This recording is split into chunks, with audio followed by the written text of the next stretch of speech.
Balake. Where is Balake at? My name's Blake. Do you want to go to war, Balake? I'm for real. Hey, Aaron. Hey, Aaron is here. Okay, so I lied. I said I was done for the night, but I'm going to do one more, and we're going to keep it relatively short. So this is a real funny one. What I have for you in this video is an example of how desperate Scientology is to bring new people into their organizations. So desperate that they're trying to get people to actually walk in the front door without letting them know that what they're coming in for is Scientology. They're actually masquerading as a mental health center. What I'm going to share for you here was sent to me by someone in Cambridge, Ontario. Guys, I don't know where Cambridge, Ontario is. I grew up in a cult, but I have it on good authority. It's somewhere near Toronto. I actually don't know if the Cambridge org is the same thing as their Toronto org or not. Like, is this one of the orgs where their new building was purchased? It used to be in Toronto. They bought a new building and it's outside of Toronto. I don't think so, but I'm also not sure. So let's get right to it. Let me show you what I got here. Okay. Now, guys, this is a phone number Scientology itself is promoting. So I didn't bother to black it out. These are street signs, yard signs that have been popping up all over Cambridge, Ontario. Stress, anxiety, loneliness. Take control of your mental health. Call or text the number you see there on the screen. This is an example of one of those signs. Another example of one of those signs. Okay, now this is a person who used a fake phone number to text, as was requested. It said text or call. So this person said, "Okay, I'll bite. Hi, I saw your sign. I'm feeling very stressed and lonely. Okay, what more can you tell me about that? I'm struggling to find a job and with my relationships. Okay, thank you. What we do is get you a free consultation and then start helping you with real solutions. Sound okay with you? Sounds great." Okay. And then we go on. Okay, good. Right now we have most openings in the evenings from about 7 p.m. until 9, or all day, Saturday or Sunday.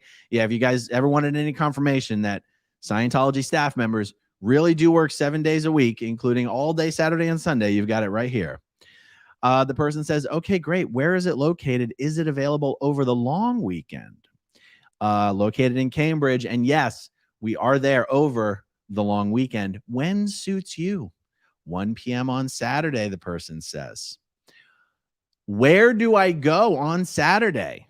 The person says, hi. Okay, so the address is 1305 Bishop Street North, 1305 Bishop Street North in Cambridge. Parking and entrance at the back. See you at 1, Steve. Perfect. Thanks, Steve. Now, I then asked this person. Now, by the way, here's a map. I had to look it up because, again, I don't know where the hell Cambridge, Ontario is. And I asked this person, switch views here. I said, so now hold on. I said, even after you reached out to them and said you wanted help and set an appointment and they scheduled you and they gave you the address, at no point did they tell you you were coming to an appointment at the Church of Scientology? And the person said, no, they never even said Scientology or Dianetics.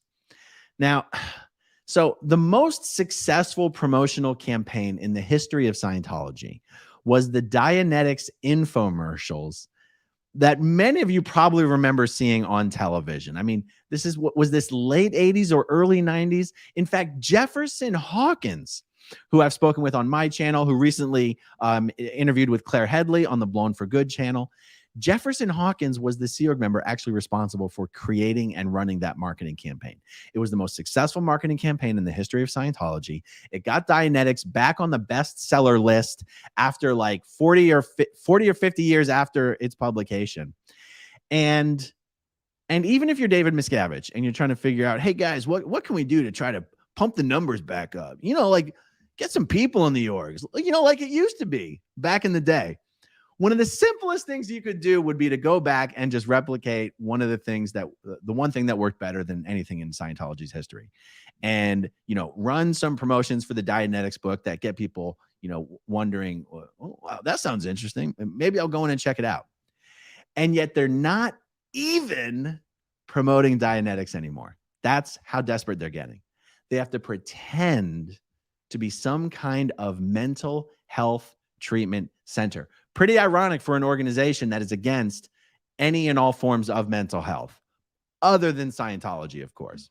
So anyway, I told you guys it was just going to be a short one, and it was. Let's see. I do see a super chat here. Ali Egan, I had a dream last night that I snuck into an org and ran into Captain Davy. Surprisingly, he was life-sized. Life-sized. So you mean like my life-sized David Miscavige vintage plush doll right here?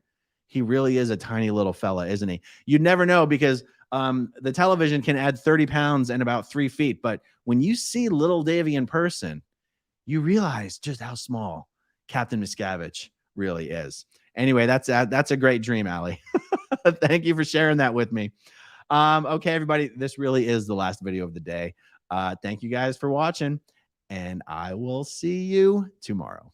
Okay, if you want to see my rock and roll songs, click right on this guitar. And if you want to see a different one of my videos,